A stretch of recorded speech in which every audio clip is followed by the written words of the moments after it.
మాట వినాలి. మాట చెప్తే వినాలా?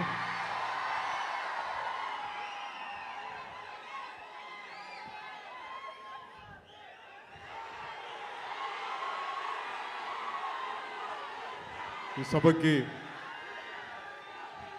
హరిహర వీరమల్లు ప్రీ రిలీజ్ ఈవెంట్కి విచ్చేసిన పెద్దలు అందరికీ మా తోటి కూటమి ఎన్డీఏ కూటమి నాయకులందరికీ ముందుగా నా హృదయపూర్వక నమస్కారాలు. గౌరవ mayor, first citizen of Visakhapatnam Shri Peela Srinivasarao గారికి మనస్ఫూర్తిగా నా హృదయపూర్వక నమస్కారాలు. అలాగే వంశీకృష్ణ యాదవ్ గారికి,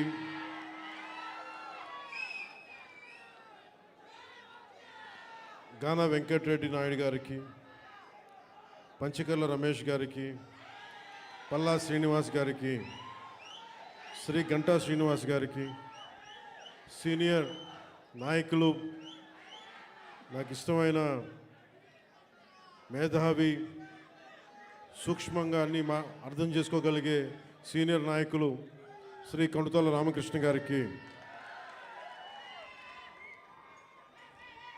అవసరం వస్తే వీధుల్లోకి చొక్కా మడిచి ముందుకొచ్చే సుందరపు విజయ్ కుమార్కి, వెనుకబడ్డ మన ఉత్తరాంధ్రాకి సంబంధించి ఉద్యోగాలు, ఉపాధి అవకాశాలు కల్పించడానికి ముందుకున్న లోకం మాధవ్ గారికి, గౌరవ శాసనసభ్యులు మాడుగుల శ్రీ బండారు సత్యనారాయణమూర్తి గారికి, మాకు ఇష్టమైన శ్రీ తమ్మిరెడ్డి శివశంకర్ గారికి, కోన తాతారావు గారికి, శ్రీ దల్లి గోవిందరాజు గారికి,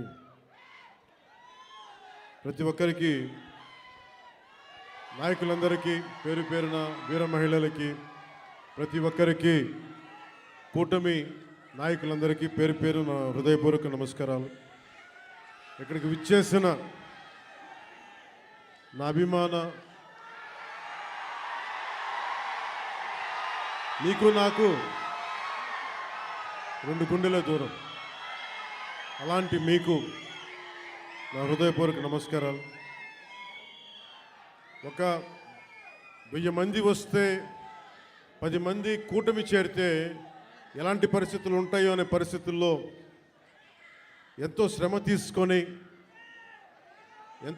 తీసుకొని పోలీస్ అధికారులందరూ కూడా సహకరించినందుకు వారికి నా హృదయపూర్వక నమస్కారాలు చెప్పబోయే ముందు, మనకి ఈ వేదికనిచ్చిన vice chancellor Andhra university professor GP Rajasekhar గారికి నా హృదయపూర్వక ధన్యవాదాలు. అలాగే commissioner of police Visakhapatnam Shri Shankha Bratha Bakshi గారికి, Shri Harendra Prasad collector district magistrate Visakhapatnam, Shrimati Ajitha Vejandla DCP 1 DCP గారికి, మీడియా మిత్రులకి, పోలీస్ డిపార్ట్మెంట్లో ఉన్న ప్రతి ఒక్క మా కానిస్టేబుల్ సోదరులకి, మా SILకి, మా CA ఆఫీసర్స్కి, DSPలకి, ప్రతి ఒక్కరికి నా హృదయపూర్వక నమస్కారం. నాకు వైజాగ్, విశాఖపట్నం నాకు చాలా గుండెల్లో ఉన్నది. అంటే చాలామంది అనుకుంటూ ఉంటారు, ఈ పవన్ కళ్యాణ్ అనేవాడు ఏ ఊరు వెళ్ళినా ఆ ఊరిలో ఉంటాడని చెప్తాడేంటి అనుకుంటా ఉంటాడు.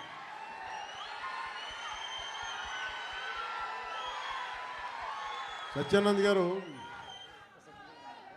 అంటే నేను ఒక ప్రభుత్వ ఉద్యోగ కొడుకుని కదా, రకరకాల ట్రాన్స్ఫర్లు అవుతూ ఉంటాయి. ఇందాక సత్యానంద్ గారు చెప్పినట్టుగా నాకు విశాఖపట్నం తోటి నాకు పరిచయం ఏంటి అంటే, నాకు ఈరోజుకి గుర్తులేదు, 92లో నన్ను పిలిచారండి. 92 సత్యానంద్ గారు. అంటే నేను ఏమవ్వాలి అనుకునే పరిస్థితుల్లో చిరంజీవి గారు నన్ను, వీడు ఇంట్లో ఉండి పాడైపోతున్నాడు, ఇంట్లోంచి బయటికి వెళ్ళేవాడు కదా. ఒక 16 ఏళ్ళ అమ్మాయిని ఎలా పిలుస్తారు ఇంట్లోంచి బయటికి వెళ్ళకుండా, నన్ను ఇంట్లో పెట్టేసేవాడు. నాకు వెళ్ళాలంటే ఇట్లా ఉండేవాడిని కదా అప్పుడు. అలాంటి నన్ను తీసుకెళ్ళి వీడికి ఏదో ఒకటి ఇంట్లోంచి పడేస్తే తప్ప వీడు ఏదో నేర్చుకోవడం చెప్పి ఆయన పిలిచి నన్ను విశాఖపట్నం పంపించారు.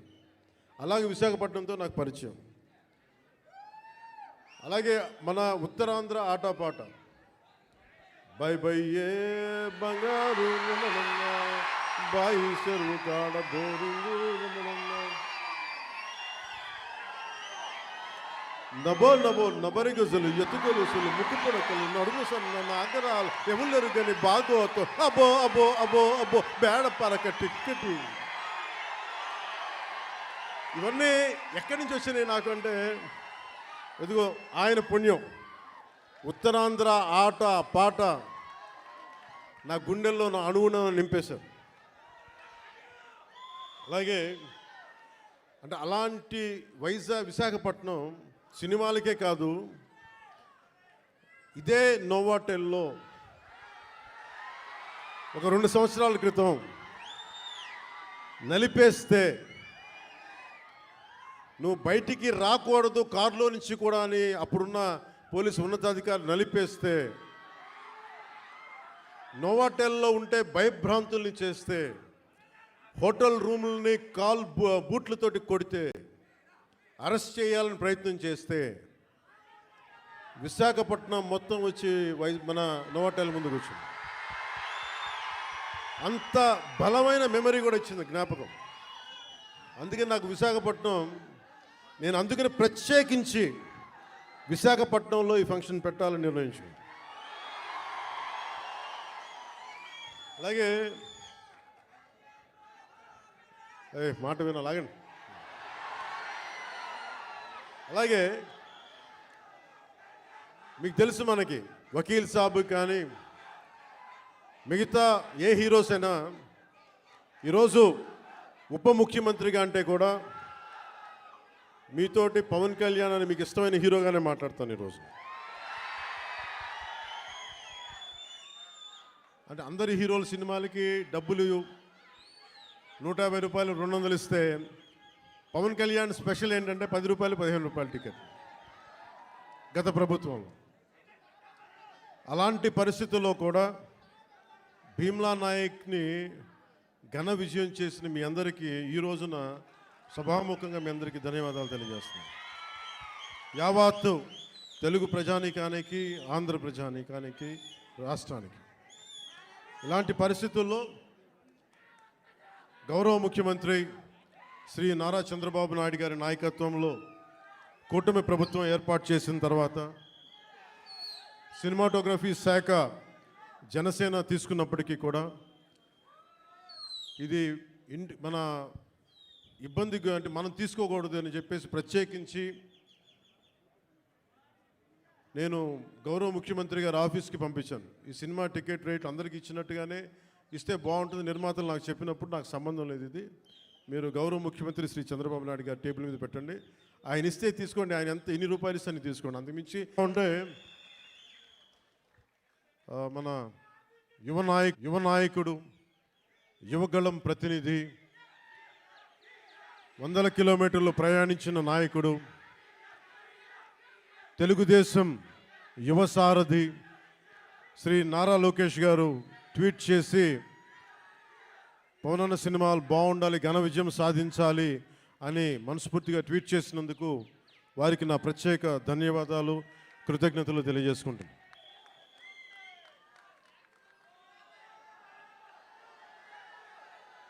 అలాగే ఈ ప్రమోషన్ ముఖ్యంగా ఒక నెల రోజులుగా ఇంటర్వ్యూల మీద ఇంటర్వ్యూస్ ఇస్తా. అంటే తను ప్రతి దానికి సినిమాకి ఒక ఆకర్షణతోటి ముందుండి సినిమాని ప్రమోట్ చేసిన శ్రీ మిస్ నిధి అగర్వాల్ గారికి మనస్ఫూర్తిగా నా కృతజ్ఞతలు తెలియజేస్తాను. ఈరోజు నేను మీ ముందుకు వచ్చాను ఇలాగా, నిన్న అన్ని ఏకదాటిగా పొద్దున్నుంచి రాత్రి 12 దాకా ఇంటర్వ్యూస్ ఇచ్చాను అంటే, అలాగే ఈరోజు మీ ముందు నిలబడ్డాను అంటే ఆవిడ చేసిన పనికి నాకే సిగ్గొచ్చి మన సినిమాని మనం ప్రమోట్ చేసుకోకపోతే ఎట్లా. నేనేం నమ్ముతానంటే, ఇదివరకు సత్యానంద్ గారికి తెలుసు, ఎప్పుడు మన ఫోటో లేదు మీరు వేయచ్చు కదా అప్పుడున్న సినిమా పత్రికల్లో అంటే, మన సినిమా మన ముఖాలు ఎవరు వేస్తారని చెప్పి నేను అడిగితే, మీరు ఇంకా పెద్ద హీరోకి అసలు ఇంకా మీరు హీరో కాదు కదా, మీరు హీరో కూడా పెద్ద హీరో కాదు మీకు ఏమని చెప్పేవాళ్ళు. నాకు అది అలవాటు అయిపోయింది. పబ్లిసిటీ లేకుండా సినిమాలు అవటం, మీ గుండెల్లో మీరు పెట్టుకొని గెలిపించారని విజయం ఇచ్చారు తప్ప, నాకు ఎప్పుడు మీడియాతోటి మాట్లాడాలని కానీ నేను కోరుకున్నప్పుడేమో జరగలేదు. తర్వాత నాకు అలవాటు అయిపోయింది మీడియా లేకుండా సినిమాలు విజయం సాధించడం. సో అలాంటిది నేను చాలా చాలా ఆల్మోస్ట్ ఒక 96లో అక్కడమ్మ ఇక్కడ బై షూటింగ్ సినిమా రిలీజ్ అయింది. సినిమా రిలీజ్ అయింది. ఆ రోజు నుంచి ఈ రోజు దాకా ఎప్పుడు నేను చాలా ఏదో ఒక ఆడియో ఫంక్షన్ చేయడం. ఎందుకంటే నాకు సినిమాని మీరు చూడండి అని చెప్పడం నాకు చాలా సిగ్గుగా ఉంటుంది, ఇబ్బందిగా ఉంటుంది. అలాగే మిమ్మల్ని ఓటు వేయండి అని అడగడానికి ఎంత ఇబ్బంది పడుతానో, అలాగే నా సినిమా చూడడానికి చెప్పడానికి కూడా చాలా ఇబ్బంది. అందుకని నేను అంటే ఎప్పుడు నాకు ఇవ్వడమే తెలుసు కానీ నాకు అడగడం నాకు తెలియదు. ఒక డోలీలకి వెళ్ళే గ్రామాలకి రోడ్లు వాళ్ళు అడగకుండా నేను వేయించగలను. మన ప్రత్యర్థులు మన తిట్టిన పార్టీ సర్పంచులకు కూడా సమానంగా డబ్బులు పంచగలను ప్రతి సర్పంచ్కి. సో నాకు ఇవ్వడమే తెలుసు కానీ అడగడం తెలియదు. కానీ నేను అడగక్కర్లా, మీరు ఇస్తారని నాకు తెలుసు. అలాంటిది cinema I love you to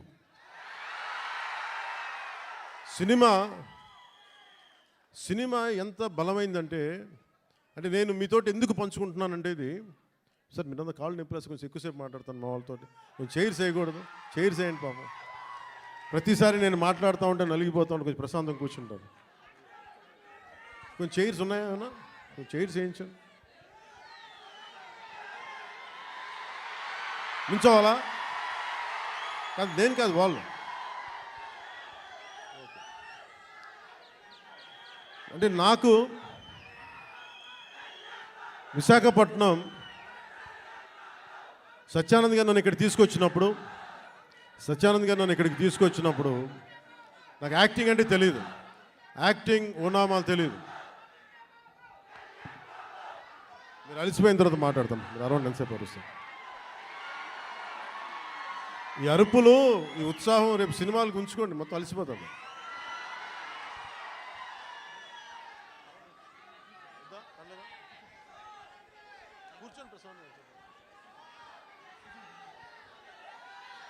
నేను మీతోటి నా అనుభవాలు పంచుకుంటాను. అంటే నేను మీరు ఇప్పుడులా కనిపించే సత్యానంద్ గారు నాకు పరిచయం అయ్యే టైంకి నాకు బయటికి 10 మంది మధ్యలోకి రావాలంటే చాలా ఇబ్బంది ఉండేది. రూమ్లోంచి బయటికి రావాలంటే సిగ్గుపడిపోయాడు, ధైర్యం ఉండేది కాదు. కానీ లోపల చాలా ఆలోచించేవాడిని. ఏదన్నా సరే బయటకు వచ్చి ఏదైనా మాట్లాడాలి, గొంతు పెగల్చాలి అంటే లోపల బిగుసుకుపోయేది, భయం వచ్చేది, గొంతంతా ఉండలు చుట్టుకుపోయేది. అలాంటి సమయంలో మా అన్నయ్య గారు అడిగారు, నువ్వు ఏమవ్వాలని ఉందరా అంటే, నేను చాలాసేపు ఆలోచించాను. జస్ట్ బతకాలి ఉందని చెప్పాలనుకున్నా. ఆ మాట అంటే కొడతాడని చెప్పి చెప్పలే, ఏదో తెలివితేటలు చూపించుకున్నా. కానీ నాకు లోపల ఏముండిందంటే, నాకు ఏ కోరికలు లేవు. నాకు చిన్నప్పటి నుంచి నాకు పెద్ద ఏం కోరికలు లేవు.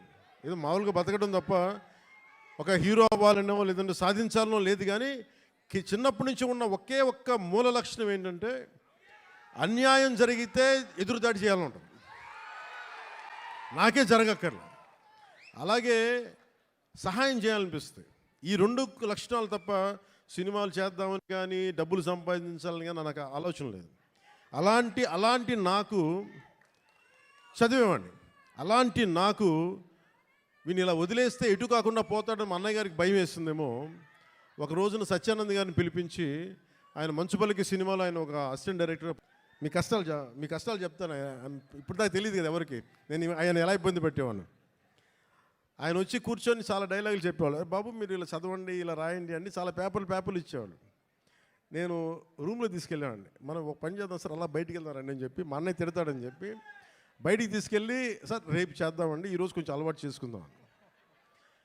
మళ్ళీ ఈయన కూర్చోబెట్టి చాలా పెద్దగా మాట్లాడేస్తే నాకు సిగ్గు అనిపించేది, కొంచెం చెమటలు పట్టేసాయి. అలాంటి నెమ్మదికి ఈయన మభ్య పెడితే మెడ్రాస్లో, చెన్నైలో పని జరగట్లా. ఒక నెల రోజులు చూశారు. ఈయనకి అర్థమైపోయింది, ఈయన ఇక్కడే ఉంచితే వీడు ఏ పని నన్ను వీడు చెయ్యకపోగా నన్ను కూడా చెడగొట్టేస్తాను భయం వేసింది అనుకుంటా. ఆయన ఏమనేవాళ్ళు చూస్తూ ఉండేవాళ్ళు. సో నన్ను ఫైనల్గా ఏం చేశారంటే మా అన్నయ్య చిరంజీవి గారికి ఏం చెప్పారంటే, తమ్ముడిని నేను విశాఖపట్నం తీసుకెళ్తానండి, అక్కడ కొంచెం నాకు టీం అంతా ఉంటుందని. అని తీసుకెళ్ళి నన్ను ఇక్కడ పడేశారు. మధ్యలో పడేస్తే నేను ఈయనంటారు కూర్చోబెట్టి నడిచే డ్యాన్సులు చేసే ఇవంటే నాకు సిగ్గుతో చచ్చిపోయేవాడిని. ఎలారా వీళ్ళందరూ యాక్టర్స్ అవుతారు, ఎలారా వీళ్ళందరూ చేస్తారు అనుకునేవాడిని. మరి మెల్లిగా నా చేత కొంచెం సిగ్గు, చిన్న మ్యూజిక్ ఫస్ట్ నాకు నేర్పించిందల్లా ప్రారంభించింది సరస్వతి నమస్తుభ్యం అనే ఒక ప్రార్థనతోటి నాకు నా నటన శిక్షణ మొదలైంది. అందుకే సరస్వతి దేవికి అని నాకు ఈ రోజుకి గుర్తు. ఆయన సరస్వతి ప్రార్థన రోజు పొద్దున్నే చేయించి నాకు క్లాసెస్ పెట్టేవాళ్ళు, ప్రారంభించేవాళ్ళు.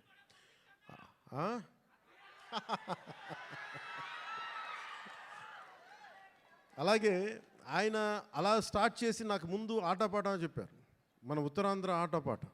అవి నాకు చాలా ఇంట్రెస్ట్ వచ్చింది. మెల్లిగా ఆయన్ని చిన్న ఏమంటుంది పాముని ఏమంటుందని ఒక వైల్డ్ యానిమల్ని ట్రైన్ చేస్తారు చూసారా, అలా కొద్దిగా టేమ్ చేసి ట్రైన్ చేసి ఒక 2 అక్కడ దాకా తీసుకొచ్చాను నన్ను.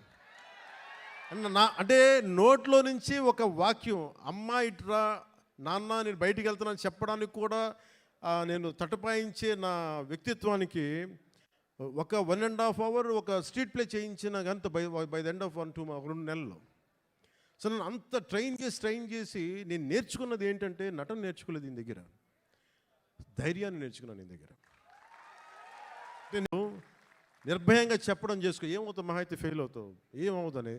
నాకు ఎందుకు ఆయన పాదాలకి ఈరోజు ఎప్పుడు నాకు అనిపించిన ఎందుకు ఇష్టం అని నమస్కారం పెడతానంటే, నాకు ధైర్యాన్ని నాకు పరిచయం చేసిన వ్యక్తి ఆయన. అంటే నీకు అభిప్రాయాలు 100 ఉండొచ్చు, లోపల భావాలు 1,00,000 ఉండొచ్చు, కానీ వాటి మీద నువ్వు ముందుకొచ్చి దాన్ని యాక్ట్ చేయకపోతే ఏం అవ్వదు అనేది నాకు ఆయన నోటితో చెప్పాల, ఆ ట్రైనింగ్ ద్వారా చెప్పారు. నేను అప్పుడు అనుకున్నాను యాక్టింగ్ అని. నాకు యాక్టింగ్ అని నేను నేర్చుకోలేదు, నాకు జీవిత పాఠాలు నేర్పారు నా గురువు ఆయన.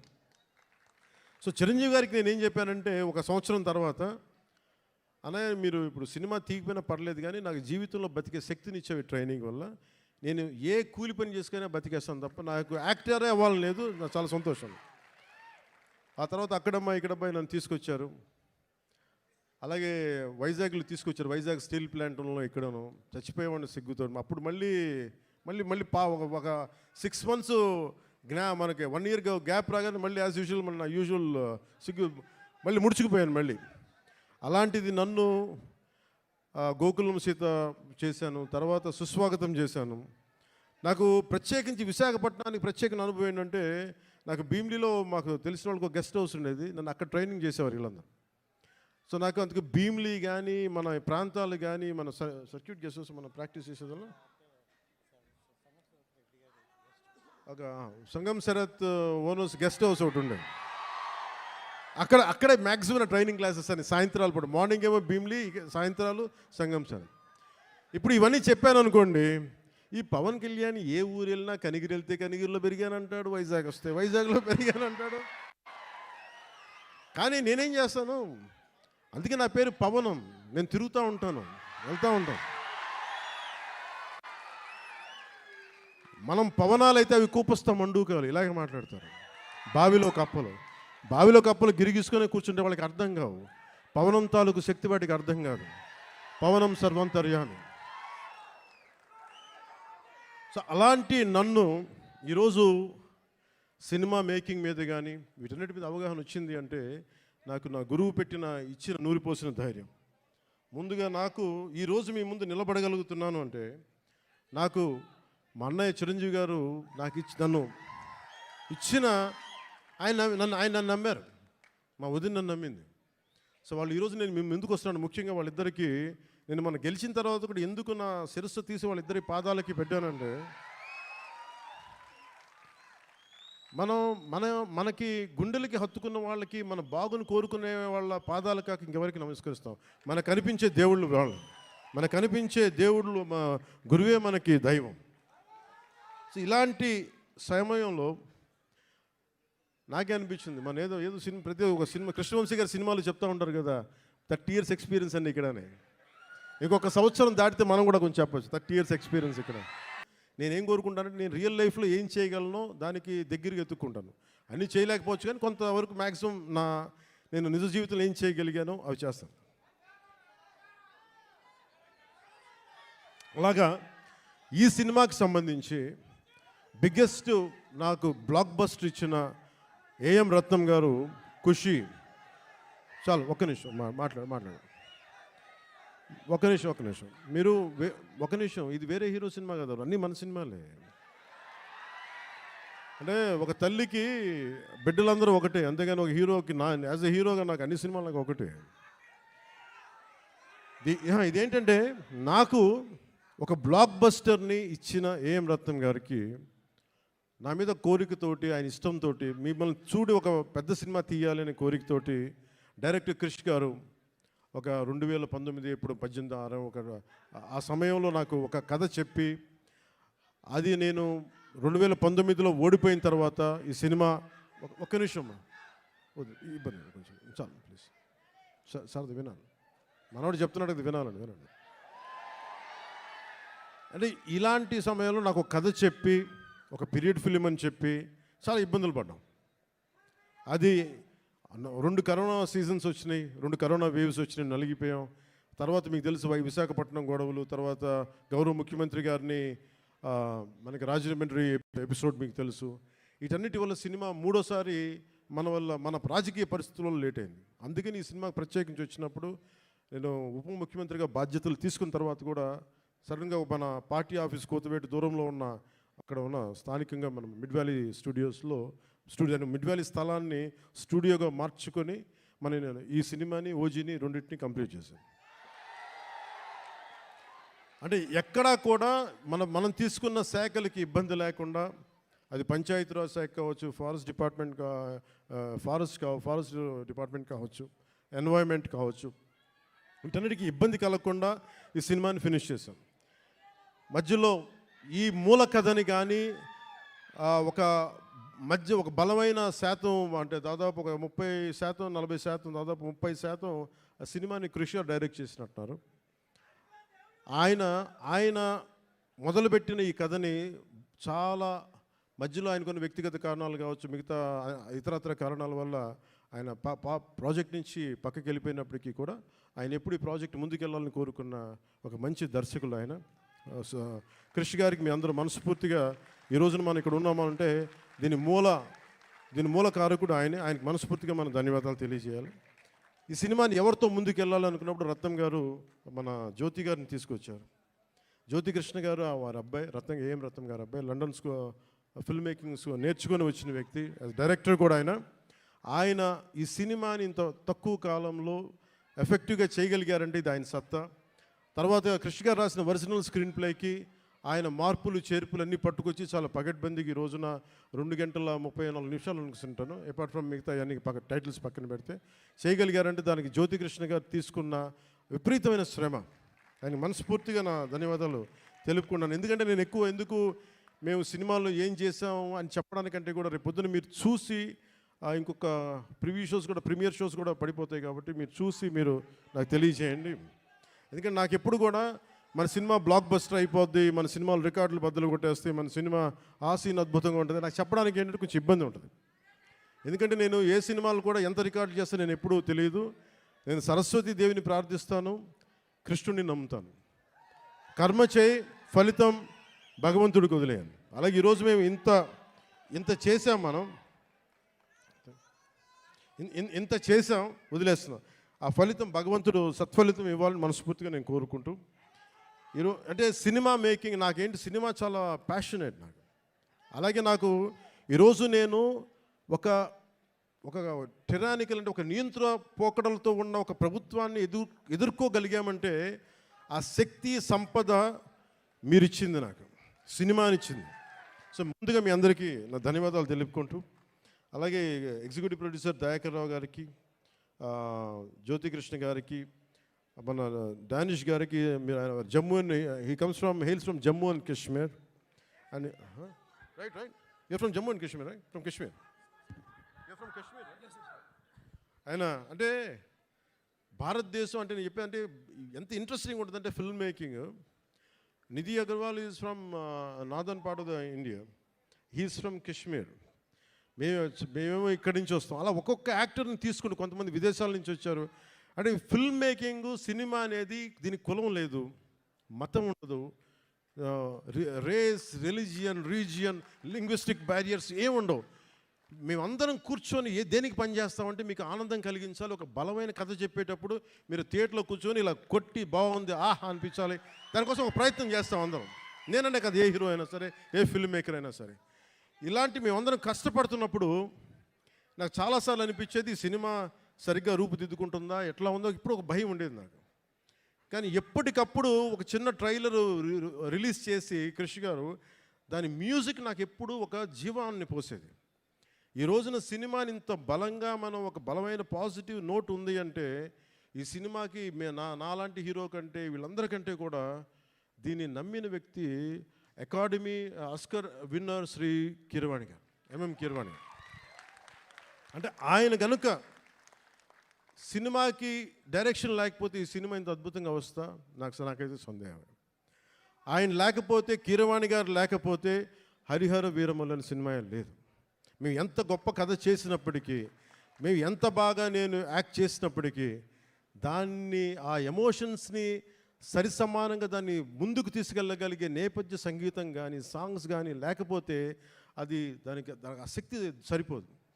అలాంటిది ఆయన ఇలాంటి మన అలాంటి ఒక ఆస్కర్ అవార్డు గ్రహీత మన విశాఖపట్నంకి వచ్చి, లేదంటే మన హైదరాబాద్కి వచ్చి అక్కడ శిల్పకళ వేదిక కావచ్చు, ఇక్కడ మన ఈ వేదిక కావచ్చు, ఇక్కడికి వచ్చి చేస్తున్నారంటే ఒక అకాడమీ అవార్డు విన్నర్ మన దగ్గరికి వచ్చి మన ఆడిటోరియంస్లో కూర్చున్నట్టు అది మనందరం చేసుకున్న అదృష్టం, మన భారతదేశం చేసుకున్న అదృష్టం. అంటే మాకు తెలుగు పాట అది నాటు కదా, నాటు అని చెప్పి ఒక పాట కొడితే దానికి ఆస్కార్ వస్తుందా అని మనం ఎవరైనా సరే జ్యోతిష్యం చెప్తే నమ్ముతాం. బట్ కానీ దాని శక్తి రాజమౌళి గారు లాంటి దర్శకులు కావచ్చు, దాన్ని తీసుకెళ్ళిన రామ్ చరణ్ గారు, జూనియర్ ఎన్టీఆర్ గారు కావచ్చు, అంటే ఇంతమంది కలయికతోటి వాళ్ళందరూ బలంగా వేయగలిగారంటే మనం సంగీత దర్శకుడు అనేవాడు బలమైన అసలు రక్తి కట్టించగలిగే సంగీతాన్ని ఇవ్వలేకపోతే, దానికి చంద్రబోస్ గారు లాంటి ఒక లిరికల్ రైటర్ దానికి సరైన లిరిక్స్ అందించకపోతే అది ముందుకెళ్ళదు. అలాంటిది మనకి ఇద్దరు ఆస్కర్ విన్నర్స్ ఉన్నారు. వాళ్ళని చంద్రబోస్, అదవని శ్రీ ఎంఎం కీరవాణి గారు. మనందరం కూడా చాలా చాలా ఒక తెలుగువాడిగా కాదు, ఒక భారతీయుడిగా మనందరం చాలా గర్వపడాల్సిన విషయం. సో అలాంటి దర్శకులు, సంగీత దర్శకులు మన హరిహర వీరమల్లుకి నిన్న రాత్రి చూశాను మొత్తం, కొంచెం అన్ని నేను రీల్స్ టెస్ట్ చేస్తాను ఫస్ట్ టైం చాలా సంవత్సరాల తర్వాత. ఖుషి తర్వాత మళ్ళీ నేను ప్రతి రీల్ చూడడం, ఎందుకంటే నేను సడన్గా డబ్బింగ్ తర్వాత సినిమాలు చూడండి, నాకు భయం సినిమాలు చూడాలంటే. ఇందులో డైలాగులు ఉండవు, యాక్షనే ఉంటుంది. ధర్మం జోలికి వస్తే తాట తీసేస్తామనే ఉంటుంది తప్ప. ఏం తల్లి బాగున్నావా? గుర్తుంది, మన ఆఫీస్లో కలిసాము. అవును గుర్తుంది.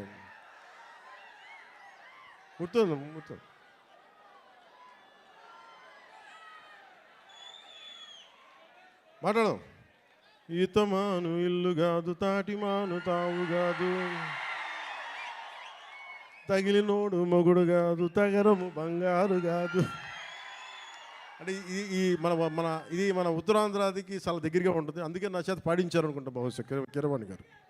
ఇలాంటి మన కీరవాణి గారు నేను చాలా సంవత్సరాల తర్వాత, ఖుషి తర్వాత, బాబు నువ్వు ఒక్కడే ఎక్కువ డిస్టర్బ్ చేస్తున్నావు, వాగమ్మ ఒక్క నిమిషం చాలు ఓకే చాలు. చాలా సంవత్సరాల తర్వాత, ఖుషి తర్వాత ఈ సన్నివేశం, ఇది రెండు భాగాల సినిమా అయింది. ఆఖరి భాగం, ఈ ఫస్ట్ పార్ట్ ఎలా ఎండ్ చేయాలి అని అనుకున్నప్పుడు ఇది హిస్టరీ మనందరికీ అర్థం కావాలి. నేను నిన్న నుంచి ఇంటర్వ్యూస్ ఇస్తుంటే మీరందరూ కొద్దిమంది చూసే ఉంటారు. మీరందరూ చూస్తే నేను ప్రామినెంట్గా చెప్తుంది, ఈ సినిమా మీకు ఏమి ఇస్తుంది, ఎలాంటి అనుభవం ఇస్తుంది, ఏం చూడాలి, ఏం చెప్పాలనుకుంటున్నారు ఈ సినిమా అంటే. నాకు cinema is a purely entertainment. నేను డబ్బులు తీసుకొని సినిమాకి వెళ్తే నాకు ఎంటర్టైన్ చేయాలి. నేనే నమ్ముతానంటే నా సినిమాని ఎడ్యుటైన్ చేయాలి అనుకుంటాను. ఎడ్యుటేషన్ అంటే మనల్ని ఎడ్యుకేట్ చేయాలి, మళ్ళీ ఎంటర్టైన్ కూడా చేయాలి. నేను అలాంటి సినిమాలు ఇష్టపడతాను. సో నా సినిమాలు ఎంతో కొంత నాకున్న ఆలోచన ప్రాసెస్ని బెటర్ చేయాలి. అలాంటి పరిస్థితుల్లో నాకు క్రిష్ గారు చెప్పిన కథ ఏంటంటే, మన కృష్ణానది తీరంలో దొరికిన మనకి వజ్రాల గనులు ఉన్నాయి. ప్రపంచంలో అప్పుడు ఇంకా వజ్రాల గనులు కనుగొనల. అలాంటి టైంలో మన కృష్ణానది తీరం కొల్లూరులో ఉన్న, మన మంగళగిరి దగ్గరలో ఉన్న ఒక 60-70 కిలోమీటర్ల దూరంలో ఉన్న కొల్లూరులో దొరికిన ఒక వజ్రం కోహినూర్. ఆ కోహినూర్ని గోల్కొండ నవాబ్ కులీ కుతుబ్ షా చేతికి వెళ్తే అది అక్కడి నుంచి మొఘలాయిల చేతికి వెళ్ళి ఆ తర్వాత ఇప్పుడు అది లండన్ మ్యూజియంలో ఉంది. సో నాకు నచ్చిన ఐడియా ఏంటంటే కోహినూర్ని దొంగిలించడం. కోహినూర్ ఎవరి చేతిలో ఉంది? కోహినూర్ పీకాక్ త్రోన్ మీద ఉంటుంది, నెమలి సింహాసనం మీద ఉంటుంది. ఆ నెమలి సింహాసనాన్ని మీద ఎవరు కూర్చొని ఉన్నారు? కంటకుడైన పాలకుడు, ఒక కంటకుడైన పాలకుడు ఔరంగజేబ్ కూర్చొని ఉన్నాడు.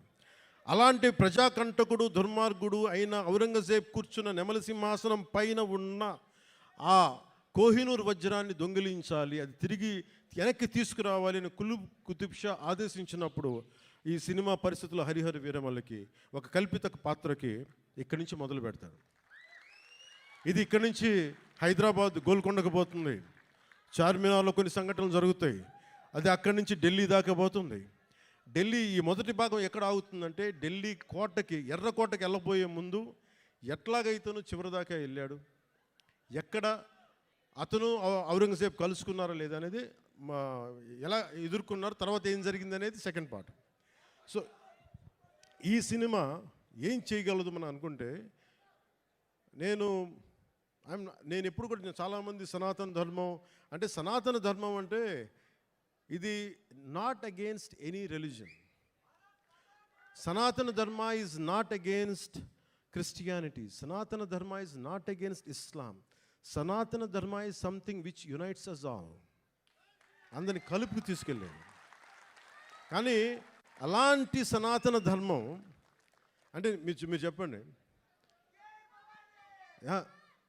అలాంటి సనాతన ధర్మాన్ని అంటే ఇమాజిన్ ఔరంగజేబ్ లాంటి పాలకుడు పరిపాలించే సమయంలో మనం ఊహించుకోగలమా? ఒక రోజున ఇదే భారత వనిలో, ఇదే భారత నాడులో నువ్వు హిందువుగా ఉండాలంటే జిజియా ట్యాక్స్ పే చేయాలి అని. అలాంటి సందర్భాలు ఉన్నాయి మనకి. నేనేమంటే I'm not against any kings, I'm not against Aurangzeb, I'm not against any Mughal ruler. నేనేమంటే తప్పులు జరిగినప్పుడు అన్నీ సమానంగా తెలియజేయాలి. మనకి చాళుక్యుల గురించి తెలుసా? మనకి పాండ్య రాజుల గురించి తెలుసా? విజయనగర రాయలు మన రాజ్యం గురించి తెలుసా? మనకి మన హిస్టరీ బుక్స్లో more about Mughals and less about other Kings. So ఈ సినిమా ఏం ఎక్స్పోజ్ చేస్తుంది అంటే, ఈ సినిమా ఈ ప్రాసెస్లో కోహినూర్ని తెచ్చే ప్రాసెస్లో హీరోకి జరిగే కొన్ని సంఘటనలు ఏం జరుగుతాయి అంటే, జిజియా ట్యాక్స్ పే చేయడం. నువ్వు హిందూగా వెళ్ళాలి అంటే నువ్వు పన్ను కట్టాలి. సో పన్ను ఆ కట్టే సమయంలో that is the action episode ఉంటుంది. అంటే ఒక రిలక్టెంట్ వారియర్, యుద్ధంలో పాల్గొనాలని లేదు వాడికి, ఎదుర్కోవాలని లేదు, తన బతకాలనుకునేవాడు. అలాంటి వ్యక్తికి ఎలాంటి పరిస్థితులు వచ్చినాయి, ఎలా తిరగబడ్డాడు, ఆ కోహినూర్ వజ్రం వెళ్ళే ప్రాసెస్లో ఏమేమి జరిగినాయి, అది బేసిక్గా ఈ ఫస్ట్ పార్ట్ కథాంశం. సో మేము కోరుకున్నది ఏంటంటే, ప్రత్యేకించి నేను ఎందుకు డిజైన్ చేసిన యాక్షన్ సీక్వెన్స్ అంటే, నాకు పోరాటాలు చేసేటప్పుడు ఒక్కడిని కొడితే 10 మంది చెల్లా చెదురు పడిపోవడం నాకు నా రేషనల్ మైండ్కి, నా లాజికల్ మైండ్కి ఇబ్బందిగా ఉంటుంది. ఎందుకంటే నేను మార్షల్ ఆర్ట్స్ చదివాను, దాని ఫిలాసఫీ చదివాను, నేర్చుకున్నాను, ప్రాక్టీస్ చేస్తాను. ఈ మధ్యన పాలిటిక్స్కి వచ్చి వదిలేశాను, కానీ లేదంటే నేను రెగ్యులర్లీ ఎస్క్రీమ్ అలాంటి మార్షల్ ఆర్ట్స్ని ప్రాక్టీస్ చేస్తూ ఉంటాను. ఎందుకంటే నేను strong body with strong mind is essential for every human. ఇది నేను నమ్ముతాను. అంటే ఒక బలమైన శరీరం ఉండాలి, ఒక బలమైన మనసుతో పాటు బలమైన శరీరం కూడా ఉండాలి. ఇది నేను నమ్మేవాడిని మనస్ఫూర్తిగా. అందుకే నేను మార్షల్ ఆర్ట్స్ని చాలా బలంగా నమ్ముతాను. సో అందుకని నాకున్న సెన్స్ నాకేమనిపిస్తుంది, ఇలా చేద్దాం అంటే ఫైనల్గా ఆ ఎంటైర్ ఎపిసోడు ఎలా చేస్తే బాగుంటుంది.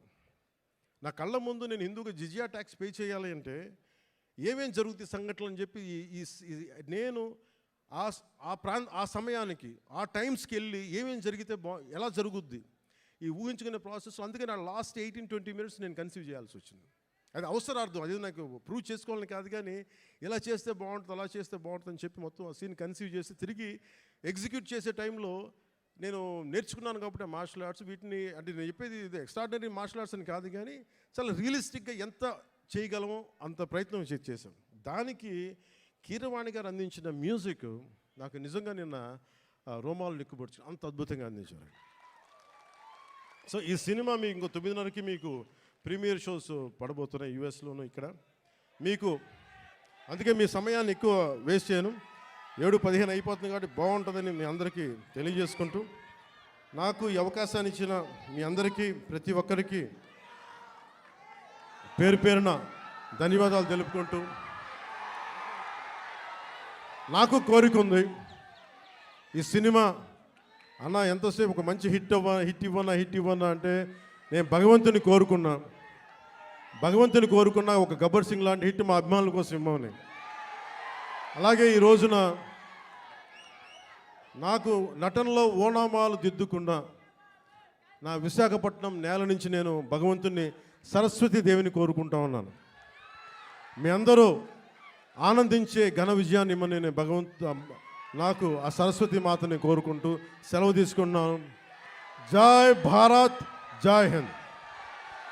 Thank you sir, thank you so much. And ఇప్పుడు విజయ్ కుమార్ గారు పవన్ కళ్యాణ్ గారికి బొకే ప్రజెంట్ చేస్తారు. ఇవాళ మన ప్రెజెంటర్ అయినటువంటి Vision VVK Housing India Private Limited chairman Vijay Kumar గారు బొకే అందిస్తున్నారు. అలాగే జే మీడియా ఫ్యాక్టరీ హరిహర వీరమల్లుకి సంబంధించిన ప్రతి వేదికని ఇంత అత్యద్భుతంగా మనందరికీ అందించినటువంటి జే మీడియా ఫ్యాక్టరీ సైతం జాయిన్ అయ్యారు. Hearty congratulations J Media. Thank you so much sir. Pawan Kalyan గారికి ఒక్కసారి గట్టిగా చప్పట్లతో కృతజ్ఞతలు తెలియజేసుకుంటూ హరిహర వీరమల్లుని థియేటర్స్లో చూసి ఎంజాయ్ చేయడానికి రెడీ అయిపోతాము.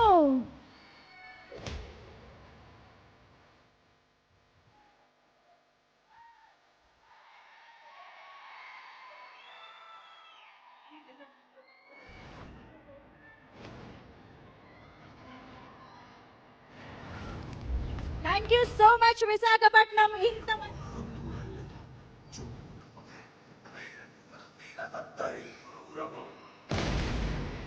Thank you so much Vizag for the love.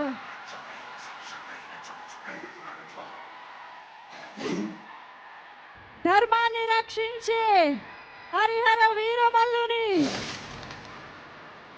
ఆంధ్రీని theatres లో చూసి ఎంజాయ్